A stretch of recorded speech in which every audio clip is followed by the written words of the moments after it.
Madame, Monsieur, bonjour. Je suis très heureux de vous retrouver dans cette nouvelle émission. Elle aura pour thème la lutte contre la corruption au Maroc. Pour parler de ce sujet éminemment sensible et important pour le développement de notre pays, j'ai plaisir à recevoir Monsieur Bachir Rachdi, président de l'instance nationale de la probité, de la prévention et de la lutte contre la corruption, connue sous l'acronyme INPPLC, et le site web de l'instance, c'est inpplc.ma. Monsieur Bachir Rachdi, merci d'avoir répondu à notre invitation et bienvenue. Merci pour l'invitation. Monsieur Rachdi, avant de commencer, je voudrais vous présenter à nos chers téléspectateurs. Vous êtes ingénieur de formation en génie électrique et informatique industrielle de l'école Mohammedienne d'ingénieurs. Vous avez été PDG d'une société de renom, une SS2I au Maroc. Vous êtes également membre du Conseil économique, social et environnemental, ainsi que du Conseil de l'Observatoire national de développement humain, l'ONDH. Vous êtes membre du Conseil national et ex-secrétaire général de Transparency Maroc, n'est-ce pas? Vous avez présidé la commission éthique et bonne gouvernance de la Confédération générale des entreprises du Maroc, la CGEM. Vous avez été membre du comité exécutif de l'instance centrale de prévention et de la corruption, l'ancêtre de votre instance, et du collectif associatif pour l'observateur des dernières élections et bien d'autres élections auparavant. Monsieur Rachdi, avant d'entamer cet échange, je voudrais avoir votre avis ou un petit mot par rapport à la réussite de l'équipe nationale marocaine de football à la Coupe du Monde de Qatar 2022 et des valeurs qu'elle transmet justement, ou qu'elle pourrait transmettre aux générations futures pour endiguer la corruption ou du moins diminuer ce fléau au Maroc.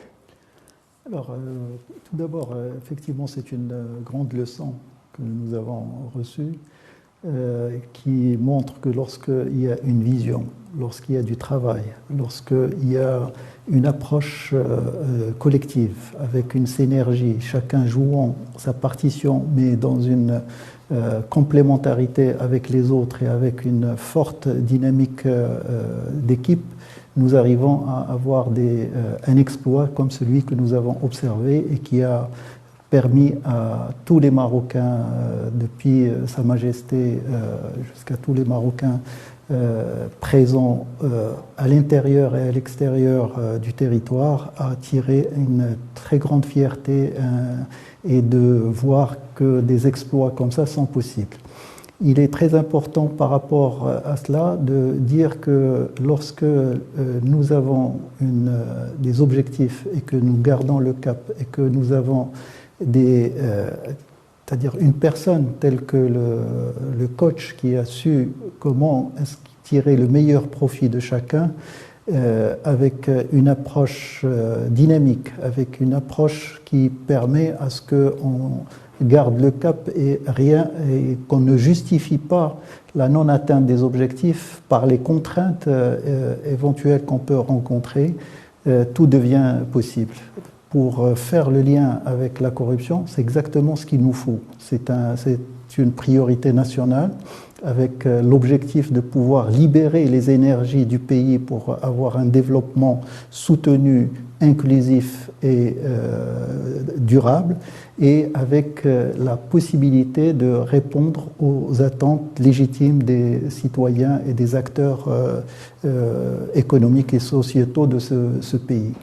Je pense que nous pouvons aujourd'hui dire que malgré l'ampleur de cet enjeu et la complexité de la problématique, en adoptant la même approche avec des objectifs clairs, avec une vision partagée, avec une mobilisation des responsabilités, chacun avec les responsabilités qui lui reviennent, mais dans une complémentarité institutionnelle et une complémentarité de l'ensemble des acteurs, nous sommes capables de réaliser aussi un exploit au niveau de la régression de ce phénomène et la libération du potentiel du pays en termes de développement et en termes de cohésion sociale et de reconstitution de la confiance. Parce que nous avons vu pour l'équipe nationale que les réalisations ont permis d'alimenter la confiance et de mobiliser tout un peuple derrière un objectif qui est commun.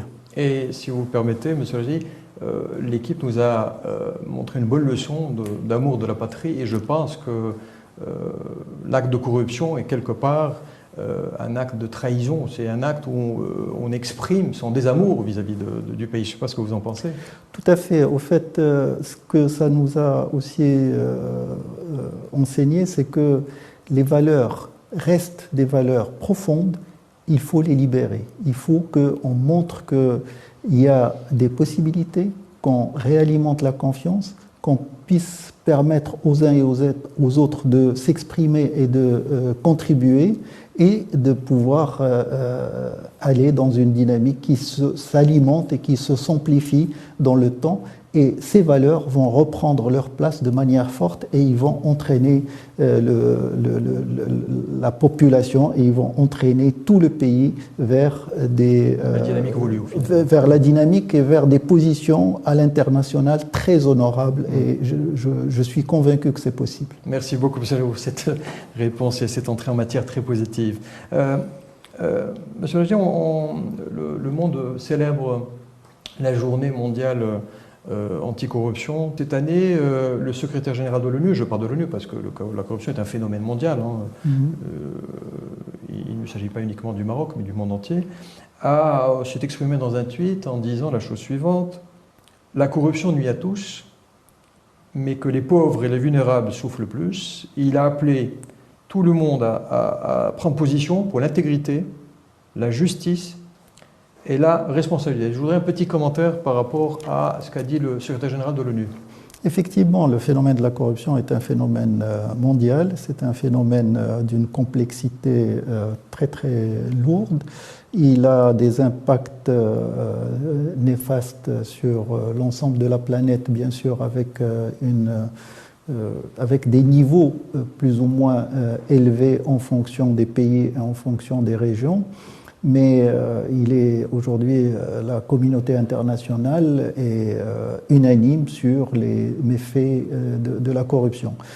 Pour donner quelques chiffres, à l'échelle internationale, ça représente près de 2500 milliards de dollars, ce qui avoisine les 3 à 4% du PIB mondial. Au niveau de notre continent, ça dépasse les 150 milliards de dollars, soit près de 6% du PIB continental. Et donc, il est clair que, bien sûr, que ça affecte beaucoup plus les plus vulnérables, les populations les plus vulnérables, dans la mesure où ça dévie des moyens qui peuvent être orientés vers la réponse aux besoins de ces populations, de pouvoir avoir des services publics qui sont à la hauteur des moyens et des capacités de chaque pays. Mais la corruption empêche justement d'utiliser ces capacités et la conséquence, elle est beaucoup plus lourde, elle est beaucoup plus perceptible pour les populations les plus vulnérables. Vous avez parlé justement des coûts au niveau international, au niveau continental, mais j'ai lu des chiffres par rapport au Maroc, je ne sais pas si vous les confirmerez. Il s'agit d'un coût de 5 à 7% du PIB et de 70 milliards de dirhams. Est-ce que ce sont des chiffres qui ont un sens? Au fait, il est difficile d'avoir des chiffres qui sont prouvés. Par contre, ce sont des approximations et des estimations qui sont repris par différents rapports nationaux et internationaux. Et effectivement, au siècle dernier, on parlait de 2%. Aujourd'hui, on parle beaucoup plus pour le Maroc de 5%, voire plus vers les 7%. Et donc, ça nous donne une idée de ce que ça représente comme frein au développement et aux chantiers qui sont nécessaires pour pouvoir répondre aux besoins du pays et des citoyens. Donc, effectivement, il va falloir libérer ces moyens pour les réorienter de manière positive vers la construction d'un avenir beaucoup plus prospère pour nos concitoyens. Très bien. Monsieur Lagy, je reviens toujours à l'ONU. L'ONU a a mis en place il y a quelque temps ce qu'on appelle les objectifs de développement durable, les ODD, qui sont au nombre de 17. Et l'ONU dit également que la première entrave à la réalisation de des ODD, dans laquelle le Maroc est pleinement engagé, est la corruption. Et je voulais vous poser la question, est-ce que votre instance, ou comment votre instance aide le gouvernement justement à s'inscrire dans cette dynamique onusienne des objectifs de développement durable? Alors, il est très clair, comme je l'ai dit tout à l'heure, la communauté internationale est unanime sur c'est-à-dire les impacts néfastes de la corruption, et elle est en tête des facteurs qui empêchent le développement et qui empêchent de répondre justement à ces objectifs de développement durable. Et pour pouvoir libérer le développement, on revient toujours à l'effet de la corruption comme étant le premier frein.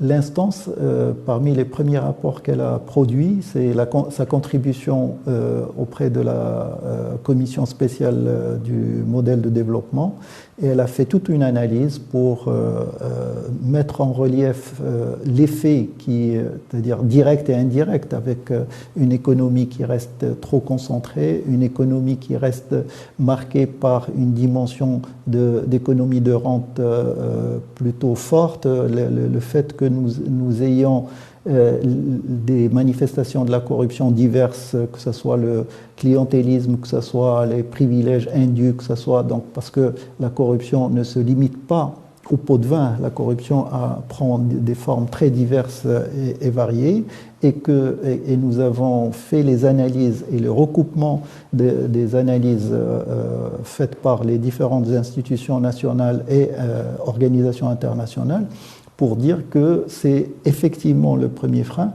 et on ne pourrait pas espérer avoir un développement conforme aux objectifs et conforme au modèle qui a été retenu pour l'avenir du pays si on n'a pas une base solide, une base de gouvernance qui est conforme aux règles de maîtrise de la gouvernance du pays.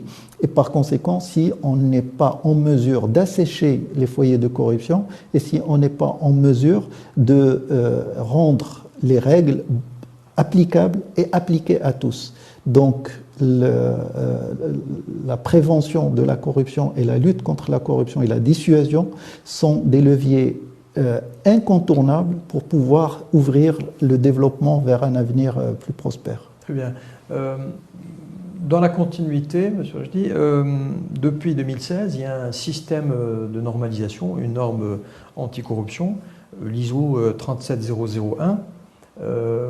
Est-ce que cette norme est bien développée au Maroc? Est-ce que votre instance essaie de promouvoir cette norme, ou est-ce que vous travaillez sur une norme maroco-marocaine, des guides que vous voulez mettre en place au niveau des organisations aussi bien publiques et éventuellement privées? Alors, il faut savoir que le Maroc a été impliqué dès l'élaboration de cette norme. Donc, on était dans une interaction au moment même de l'élaboration, et on a participé à son alimentation. C'est une norme effectivement qui permet de consolider un peu différentes approches de manière à avoir des systèmes de prévention et, le cas échéant, de sanctions des actes de corruption qui sont destinés à toutes les organisations, qu'elles soient dans le secteur privé ou dans le secteur public. C'est un cadre assez normatif, mais le plus important, au-delà de la norme, le plus important, c'est d'avoir des approches qui permettent d'identifier les risques, donc avoir des cartographies de risques, de pouvoir mettre les mesures capables d'éviter justement à ce que ces risques ne se transforment en actes qui nuisent au fonctionnement de l'organisation, et qui permettent à ce qu'il y ait des responsabilités fortes vis-à-vis de ce système anticorruption. Donc l'instance, bien sûr, encourage l'adoption de ce type de système anticorruption, et elle a accompagné plusieurs institutions. Nous avons un cadre de partenariat avec le secteur financier, avec ses différentes composantes, que ce soit le secteur bancaire, les régulateurs Banque El Maghreb pour le secteur bancaire, ou le régulateur, la CAPS pour le secteur des assurances et de la prévoyance sociale, ou encore le secteur des Marocains des capitaux, des marchés des capitaux. Donc, il n'y a pas que ça dans ce partenariat, c'est un partenariat très large et on pourrait peut-être y revenir tout à l'heure, mais parmi les éléments, c'est l'encouragement et l'accompagnement à la conformité à ce type de normes, à ce type de règles, qui sont porteurs justement de structuration pour pouvoir faire à ce que la corruption ne vienne pas détruire des organisations. Très bien.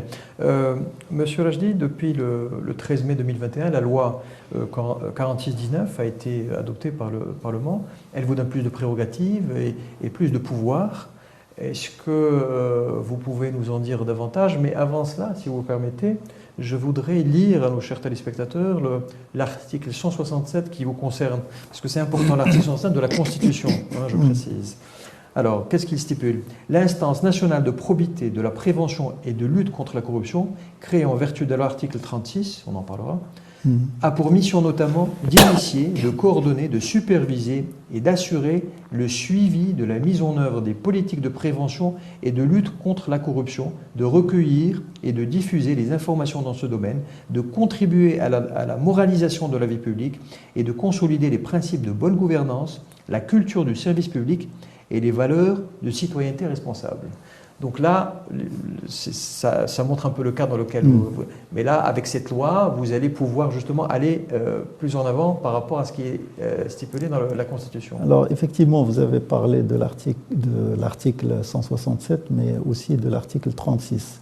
Ce qu'amène la loi 4619 relative à l'instance nationale de probité, de prévention et de lutte contre la corruption, c'est d'abord de traduire l'esprit et le texte de la Constitution, de manière à pouvoir donner au Maroc le moyen de vraiment faire face à ce fléau. La loi, même si elle est relative à l'instance, elle concerne le système anticorruption national, puisque on parle de complémentarité, on parle de coordination, et je vais peut-être donner quelques éléments de détail. D'abord, elle a pris pleinement le périmètre défini par l'article 36 de la Constitution comme base pour définir la corruption, le FESED, qui est beaucoup plus large que la corruption, le mot français. Et en conséquence, ça permet de couvrir aussi bien les actes qui sont punissables pénalement que les actes qui ont une dimension administrative ou financière et qui sont contraires aux règles de probité et d'intégrité. C'est-à-dire, elle a été dans une approche prospective, de manière à ce que, et proactive, de manière à ce qu'on couvre, y compris ce qui serait demain couvert par des nouvelles lois ou de nouveaux textes, de manière à ce que la définition soit une définition dynamique. Puisque avant, on se limitait à la définition qui est dans le code pénal. Aujourd'hui, c'est beaucoup plus large, c'est les lois spéciales, ça intègre de manière directe des aspects qui n'ont pas encore de couverture légale, notamment le conflit d'intérêts et autres. Donc ça, c'est un premier aspect qui est très important pour définir le périmètre de la lutte contre la corruption au niveau national et d'intervention de l'instance en conséquence. Comme vous l'avez précisé, l'article 167 de la Constitution donne des responsabilités à cette instance pour superviser, coordonner et assurer le suivi des politiques publiques en matière de prévention et de lutte contre la corruption. Donc ça, c'est un apport très important qui a été traduit de manière pratique, de manière opérationnelle au niveau de la loi, de sorte à ce qu'un phénomène aussi complexe, qui nécessite des intervenants multiples, parce que justement, il est avec des dimensions très variées et qui ne peut pas être porté par une seule institution, ni par des institutions de manière parallèle. Il s'agit d'avoir une approche qui est dans la convergence, qui est dans la complémentarité et qui est dans la responsabilité construite et combinée. Ce n'est pas une responsabilité diffuse, c'est une responsabilité définie pour chacun des intervenants, mais qui est combinée et articulée. Donc, dans ce cadre, la Constitution est derrière la déclinaison qui en est faite par la loi, vient assurer cette coordination et cette convergence. Et par conséquent, la mobilisation des différents acteurs et des différentes responsabilités pour faire face à ce phénomène qui est un phénomène lourd sur le pays et complexe au niveau de ses manifestations et de la manière avec laquelle on peut le combattre. Donc cette loi donne des responsabilités multiples à l'instance dans cet esprit-là. Elle décline les missions, à commencer par la première, celle de proposer les orientations stratégiques de la politique de l'État en matière de prévention et de lutte contre la corruption et des mécanismes capables de les mettre en œuvre.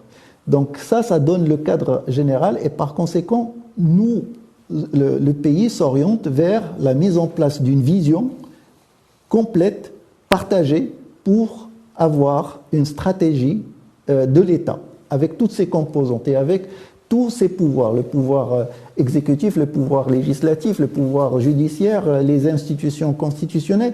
Donc, toutes les composantes de l'État partagent une même vision et une approche commune.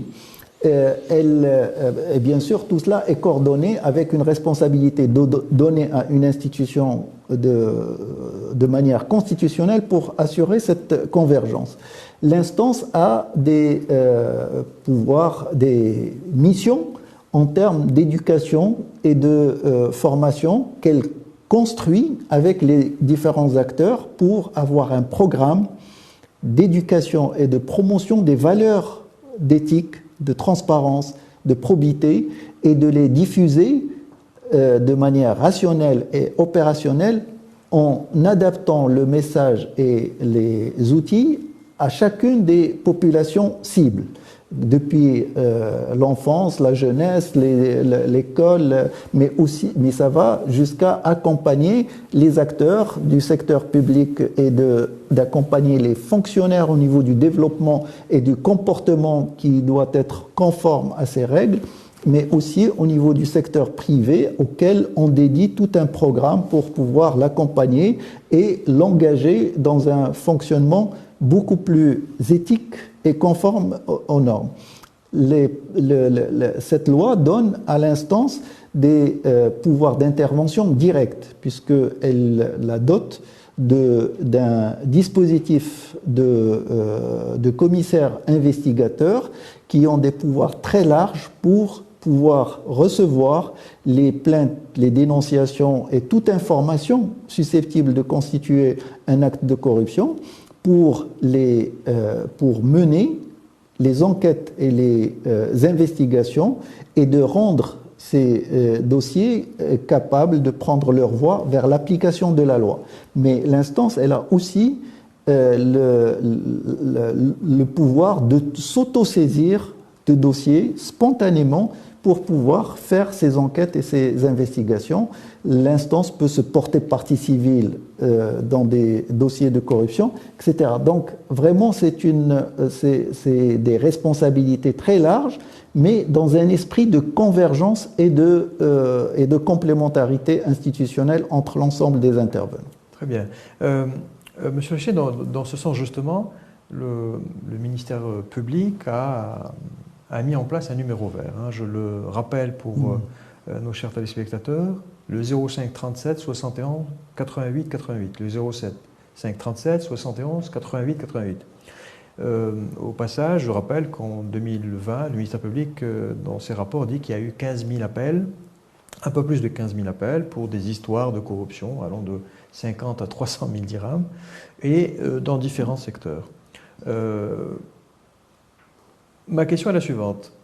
Je suis citoyen, je subis un acte de corruption en m'adressant ou en étant en contact avec un représentant de l'État. Je fais cet acte citoyen parce que je pense que, et vous le dites dans votre rapport, on y reviendra, la dénonciation est un acte citoyen. J'appelle ce numéro, qu'est-ce qui se passe concrètement? Quelle est la procédure qui est enclenchée par la suite, au-delà de ce que vous venez de dire, les investigations directement dans les organisations, etc. Alors, d'abord, je voudrais expliquer que la dénonciation, effectivement, est un acte citoyen et nous avons fait des études approfondies pour d'abord voir quel est l'état actuel du cadre de ces dénonciations, quel est l'état légal pour pouvoir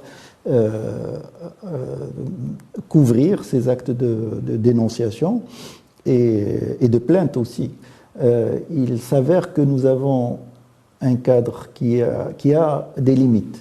Et dans ce sens, l'instance a publié un rapport d'abord qui fait le diagnostic général, mais qui fait des propositions concrètes pour rendre la dénonciation, pour mettre la dénonciation dans un cadre qui assure aussi bien la protection des personnes visées par la dénonciation dans leurs droits, y compris la présomption d'innocence, que les dénonciateurs pour qu'il n'y ait pas de représailles, ni sur le plan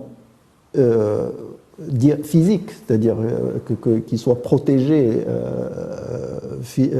qu'il n'y ait pas d'agression, ce qui est aujourd'hui possible par la loi qui permet de protéger les témoins, les dénonciateurs et les experts, mais il faut aussi les protéger dans leurs droits économiques, dans leurs droits de carrière, dans leurs droits administratifs, et donc les différentes dimensions. Et l'instance a proposé un cadre complet pour pouvoir assurer cela. Maintenant, comment ça se passe en pratique? Quelqu'un qui fait une dénonciation, l'information est analysée, je parle sur le plan du principe, la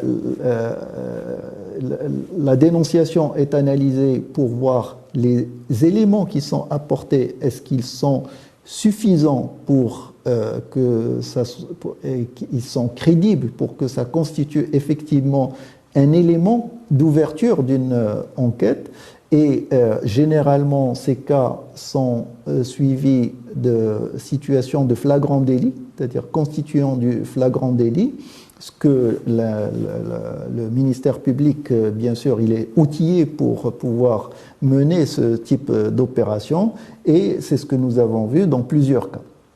Donc, le numéro vert a été un pas important pour permettre à ces dénonciateurs, à des gens qui sont touchés directement, qui sont victimes de la corruption, de pouvoir s'adresser au ministère public pour pouvoir dénoncer ces actes de corruption.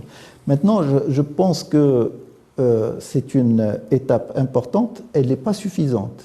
Et c'est ça ce que nous devons construire pour l'avenir. D'abord, comme je l'ai dit, avoir un cadre qui protège davantage, mais aussi avoir des mécanismes qui permettent de déconstruire les réseaux de corruption et de déconstruire les pratiques de corruption, de sorte à ce que ça soit plus dissuasif. Parce que si on se limite uniquement au cas de flagrant délit, c'est déjà un pas, j'insiste là-dessus, et qui est à saluer, le travail qui a été fait est d'une importance indéniable, mais si on s'arrête à ça, nous risquons pas de réduire de manière considérable les pratiques de corruption, parce que les pratiques de corruption sont par définition illicites, elles sont cachées, elles ne sont pas, on ne peut pas toujours arriver à à établir le flagrant délit, et ils sont dans des complicités et dans des collusions d'intérêts,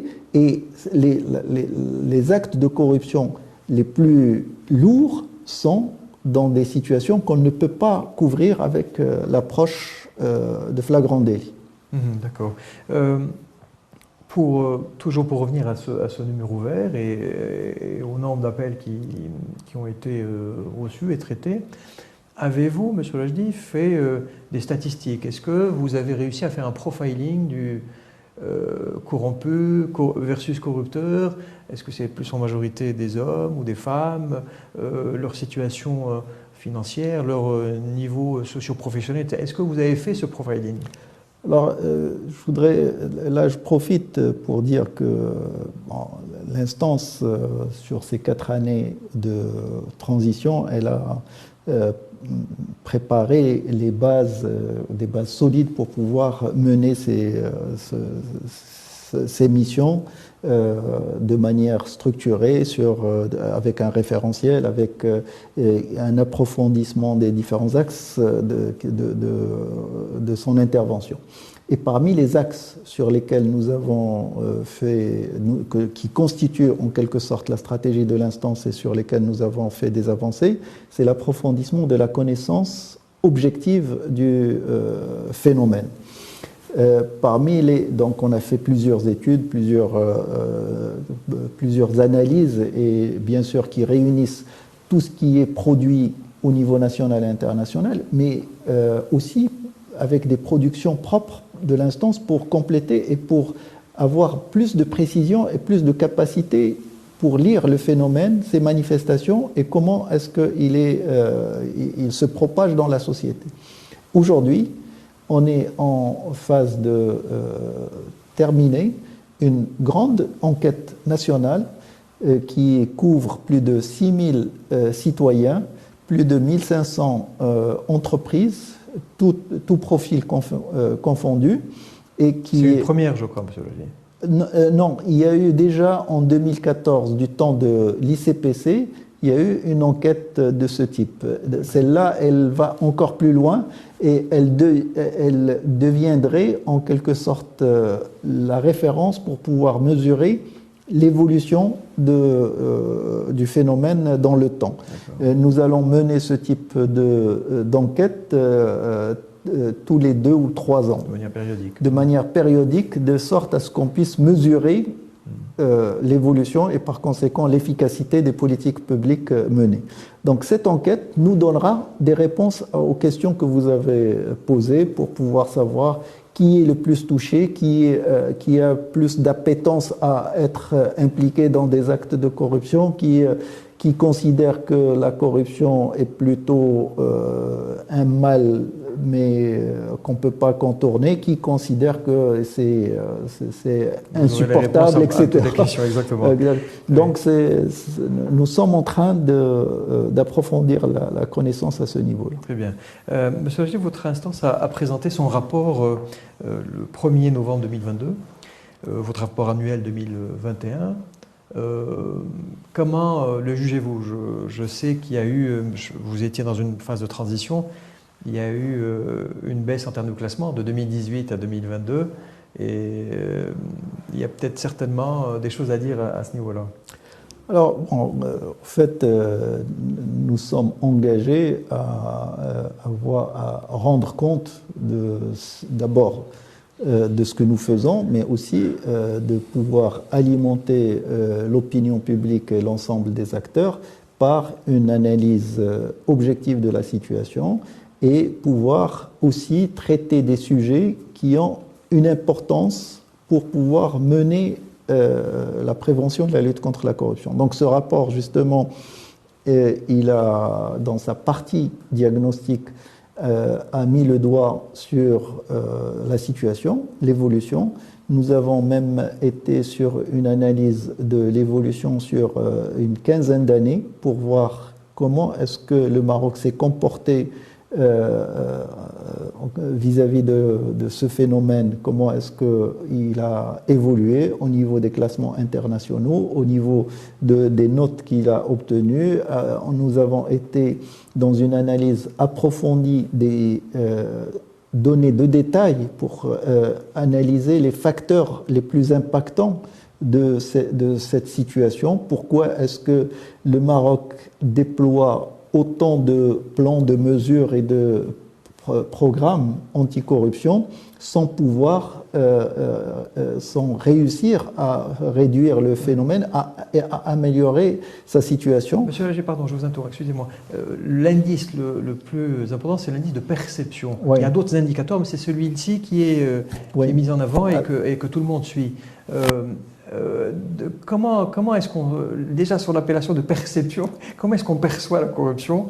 Est-ce qu'on la perçoit de près, de loin? Comment se passe cette perception? Non, on parle de perception parce qu'on n'est pas dans une description d'actes de corruption. On est en train de parler quand les sources. Bon, il y a 13 sources qui alimentent l'indice de perception de la corruption de Transparency International, parmi lesquelles il y en a 7 sources.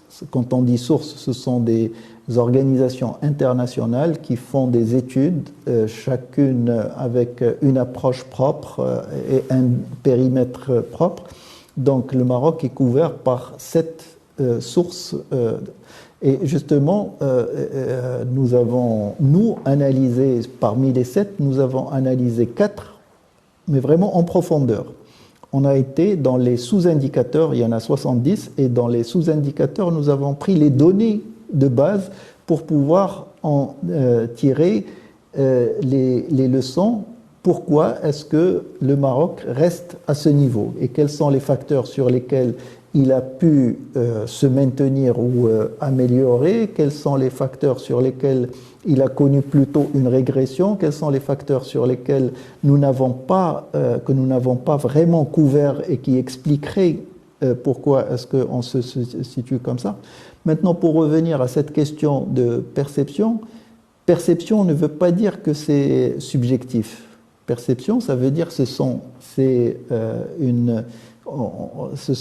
une lecture. Chaque personne qui contribue à alimenter ces données de base donne sa lecture avec son vécu et avec ce qu'il a dans son entourage. Donc, ça donne c'est vrai que ce n'est pas basé sur des actes factuels et prouvés, mais c'est basé sur le vécu et ce que retient chaque interrogé. Donc, la perception n'est pas forcément décalée par rapport à la réalité. Et il faut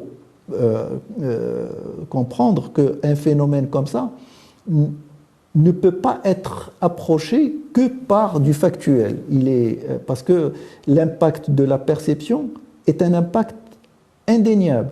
Parce que quand des investisseurs ont une perception de la présence de la corruption de manière importante, ça influe sur leurs décisions.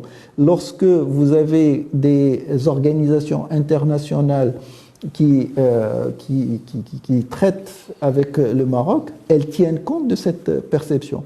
Donc il ne faut pas négliger la perception. Bien sûr, dans l'approche de l'Observatoire de l'instance, qui est un organe institué par la loi, nous allons approfondir la connaissance objective et nous allons être dans la finesse pour mesurer chaque dimension et chaque facette du phénomène de la corruption.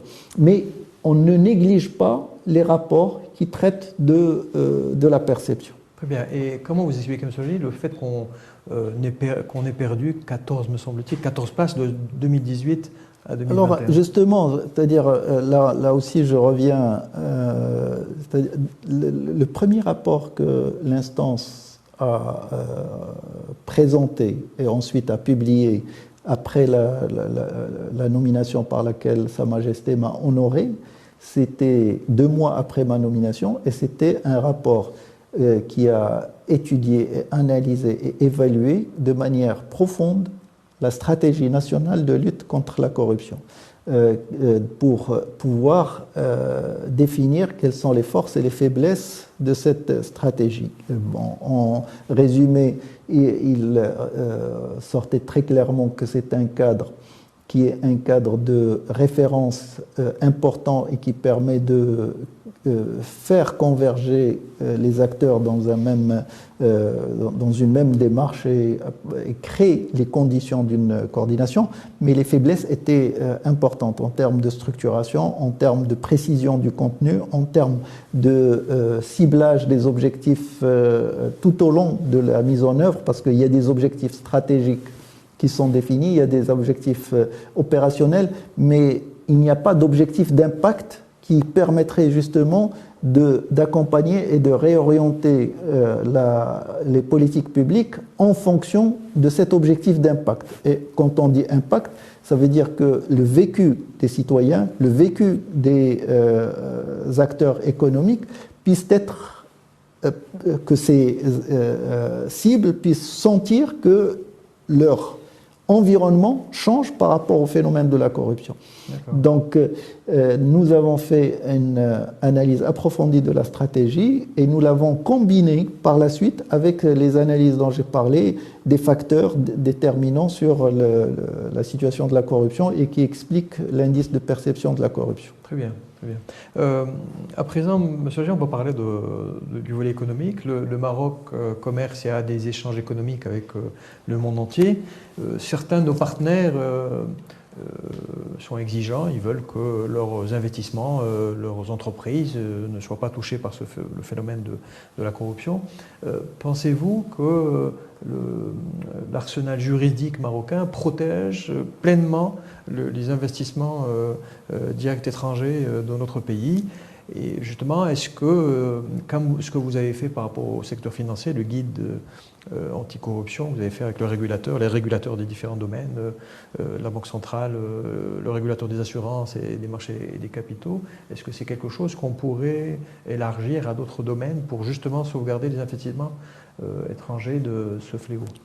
Alors, je pense de manière pragmatique, les gros investissements étrangers ont des cadres qui sont spécifiques, qui sont accompagnés, et en général, ils sont plutôt protégés.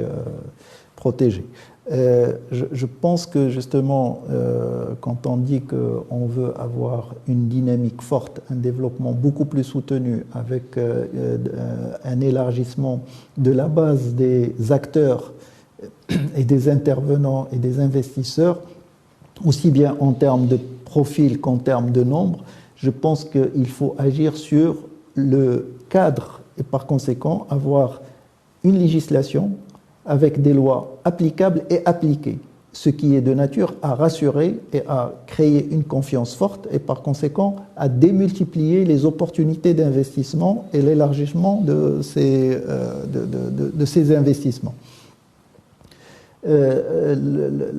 L'exemple que vous avez donné de ce que nous avons fait avec le secteur financier, effectivement, nous avons choisi d'abord le secteur financier pour deux raisons.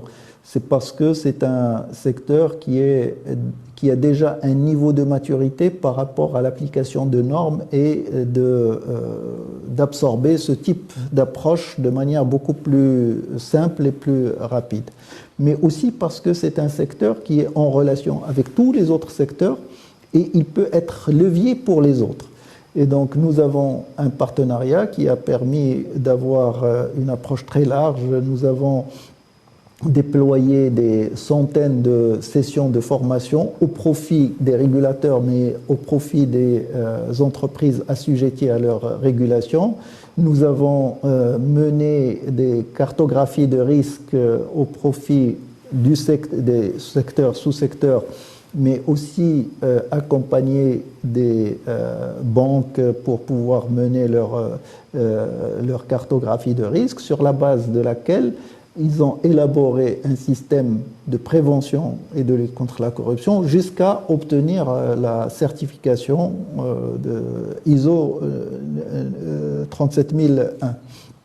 Donc, ces approches directes avec le secteur privé doivent être complétées avec une évolution de la législation et de la réglementation et de l'intervention du secteur public pour créer un environnement des affaires assaini des actes de corruption et qui ne dépend ni de privilèges, ni de circuits de clientélisme, ni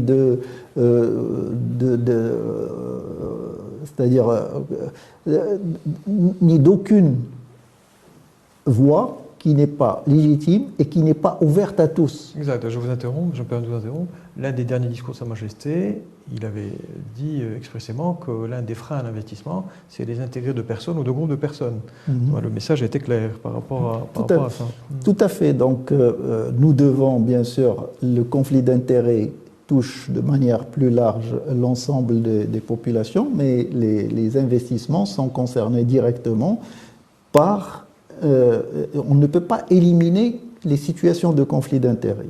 Dans le monde entier, aucun pays ne peut venir et créer des cloisonnements qui garantissent qu'il n'y ait pas de situation. Ce qui est important, c'est de créer le cadre légal pour encadrer ces situations. Ça veut dire que ces situations doivent être déclarées et elles doivent être accompagnées par des mesures qui évitent les conséquences de ces situations, de manière à rassurer tout le monde que ces situations ne peuvent pas toucher des intérêts ouverts de tous les concernés et les intérêts de certains ne peuvent pas peser sur l'environnement du pays. Très bien. Je reviens, Monsieur Régis, si vous le permettez, à présent sur la Convention des Nations Unies contre la corruption. Elle stipule un certain nombre de choses et je voudrais les partager avec vous. Je cite, « L'ONU est préoccupée par la gravité des problèmes et des menaces que représente la corruption pour la stabilité et la sécurité des sociétés, qui porte atteinte aux institutions et aux valeurs de la démocratie, aux valeurs éthiques et à la justice, et met en péril le développement durable et l'état de droit. » Monsieur Régis, estimez-vous que la conscience collective au Maroc a atteint un certain niveau pour comprendre ces enjeux, les enjeux stipulés dans la Convention des Nations Unies contre la corruption? En fait, la conscience collective, elle est prête à évoluer en fonction de la dynamique qu'on crée par rapport à ces sujets-là. Et je pense si nous sommes capables, institutionnels et les différents pouvoirs, à créer une dynamique audacieuse, avec une détermination pour atteindre des résultats. Au début de cet entretien, nous avons parlé de l'équipe nationale. Personne ne pouvait imaginer que ça pouvait aller aussi vite, qu'on pouvait transformer ce que nous n'avons pas pu réaliser pendant plus de 30 ans, on pouvait en quelques mois. Donc, quand il y a une détermination, quand il y a une volonté suivie d'une détermination avec une approche audacieuse, il est possible de changer. Donc, la conscience collective peut évoluer et elle est prédisposée à évoluer pour pouvoir intégrer et assimiler l'ensemble de ces dimensions. La Convention des Nations Unies contre la corruption... Que le Maroc a ratifié, signé et ratifié. Et il a signé en 2003, ratifié en 2007, et il a été évalué à 2 reprises par rapport à la mise en œuvre de des dispositions de cette Convention. L'instance a créé un département qui a comme mission justement d'accompagner la conformité de la législation marocaine et du cadre globalement de gouvernance marocain avec les conventions internationales que le Maroc a ratifiées et qu'il est susceptible de ratifier demain, parce que le Maroc est engagé à poursuivre l'adhésion à d'autres conventions. Et donc, dans toutes nos études et tous nos rapports suivent une approche méthodologique qui a été mise en place, dans laquelle nous avons une étape qui est celle d'étudier et de mesurer le niveau de conformité avec les engagements internationaux, notamment les conventions internationales. Et donc, c'est une référence importante. Nous avons la Constitution, nous avons notre législation, nous avons ces conventions qui sont une référence importante et sur lesquelles nous avons des engagements. Et nous sommes appelés à répondre aux différents rapports qui évaluent le degré de nos avancements par rapport à ça. Et donc, c'est très important à ce qu'on puisse accélérer et couvrir des pans importants de ces conventions qui nous mettraient rapidement à un autre niveau et un autre positionnement au niveau international. Très bien. Et justement, pour réveiller cette conscience collective, il faut une bonne politique de communication, aussi bien auprès des institutionnels, ça c'est la stratégie dans l'immédiat, à court terme, mais il y a aussi la stratégie à long terme. Et la stratégie à long terme, c'est avoir demain une génération qui respecte tous les codes et justement qui... Et dans ce sens, première question, quelle est votre politique de communication vis-à-vis des entreprises et des institutionnels? Et deuxième question, pour cette stratégie à long terme, êtes-vous en contact avec le ministère de l'Éducation, enfin du préscolaire, de l'Éducation et des Sports, pour justement initier une politique de formation sur les bons usages dès les petites classes et un accompagnement peut-être jusqu'à la dernière année du lycée? Est-ce qu'il y a une politique de communication à ce niveau-là, au niveau du ministère de l'Éducation? Alors là encore, l'instance a publié, elle a publié la stratégie de communication, l'approche stratégique de communication qu'elle a élaborée, qui consiste en résumé en un certain nombre de principes. Le premier principe, c'est d'avoir une communication objective. Il ne s'agit pas de faire la propagande, il s'agit de faire de la communication pour rendre compte de la réalité. Quand les choses ne marchent pas, il faut le dire. Et l'essentiel, c'est de dire que voilà ce qui ne marche pas et voilà comment on compte faire pour que le pays puisse évoluer sur tel ou tel sujet. Le deuxième principe, c'est d'avoir une communication qui soit adaptée en fonction des populations cibles. Ne pas avoir des messages banalisés pour tous, de sorte à pouvoir créer, en plus de la communication, de créer les conditions d'interaction, parce que c'est un sujet qui nécessite une interaction avec les populations cibles. C'est-à-dire le message doit être objet de débat, d'enrichissement, il doit être objet de participation et donc doit s'inscrire dans une approche participative et pas seulement dans une approche d'envoyer le message vers les Où la raison doit l'emporter à l'émotion, j'imagine. Tout à fait, tout à fait. Donc nous devons rester sur du rationnel, sur de l'objectif, sur du crédible. Il faut que même par rapport à ce qui est projeté, nous devons démontrer que c'est faisable et les conditions sont réunies pour le faire, de manière à ce qu'on crédibilise la démarche et à ce qu'on puisse obtenir l'adhésion d'une large, une participation très large des populations cibles.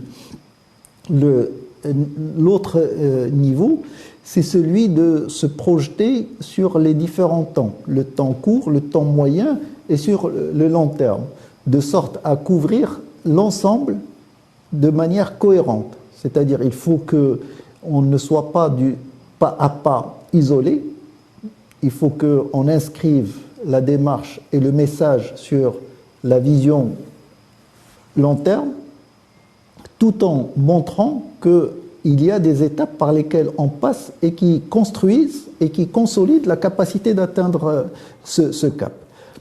Revenons à la question avec l'éducation nationale, bien entendu. Notre jeunesse, notre enfance et notre jeunesse, c'est l'avenir de notre pays et il faut construire des valeurs, une intégration des valeurs de probité, de transparence, d'intégrité, d'équité, d'accès équitable, etc. Il faut les inculquer et les rendre comme étant la base de réflexe des générations montantes. Mais tout en faisant l'adéquation entre ces messages et l'écosystème dans lequel évoluent ces générations, de manière à ce qu'il n'y ait pas une rupture entre ce qu'ils reçoivent comme enseignement et comme message de valeur, et que quand ils sortent dans la famille, dans la rue, dans l'environnement dans lequel ils évoluent, qu'il y ait une divergence totale et que les comportements soient... Donc il faut accompagner l'environnement et construire ces adaptes pour qu'ils soient ancrés durablement. Parce que sinon, s'il y a ces dissensions, nous allons perdre l'effet de l'éducation et de ce qui est visé. Très bien. Monsieur Rachdi, dans le rapport, votre rapport annuel de 2021, vous avez parlé de portail national d'intégrité. Alors, de quoi il s'agit et où en est-il, ce portail ? Le portail national d'intégrité est l'un des outils que l'instance mobilise pour permettre un accès large à ce qui se fait en matière de promotion de la probité et de lutte contre la corruption. C'est un portail qui est porté par l'instance, mais qui est dans lequel tous les acteurs sont partie prenante. Aussi, ça a été le cas pour son élaboration, et ça va être le cas pour son alimentation et sa dynamique future. Et donc, il y a des rubriques qui sont alimentées par des institutions autres que l'instance, et l'instance coordonne, modère ce portail pour qu'il réunisse l'ensemble de l'information utile, la rende la plus accessible possible et bien entendu de la manière la plus ouverte et la plus interactive. Très bien. Monsieur Rachdi, on arrive au terme de cette émission et il est d'usage dans cette émission de laisser le dernier mot à notre invité. Quel sera le vôtre, monsieur Rachdi ?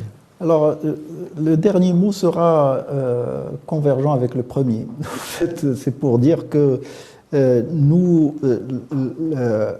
la prévention et la lutte contre la corruption et la promotion des valeurs de probité, d'intégrité et de bonne gouvernance est un socle incontournable pour l'avenir du pays. Nous ne pouvons pas assurer un avenir prospère sans créer ce socle solide sur des bases durables, et par conséquent, nous devons avoir une vision partagée, une vision très claire et très ambitieuse qui est partagée. Nous devons la réaliser, c'est-à-dire réaliser l'atteinte des objectifs de cette vision à travers une approche stratégique forte, avec des responsabilités fortement articulées, engagées, sur lesquelles chacun doit porter la part qui lui revient et être comptable de cette part de responsabilité qui lui revient, et de pouvoir réaliser des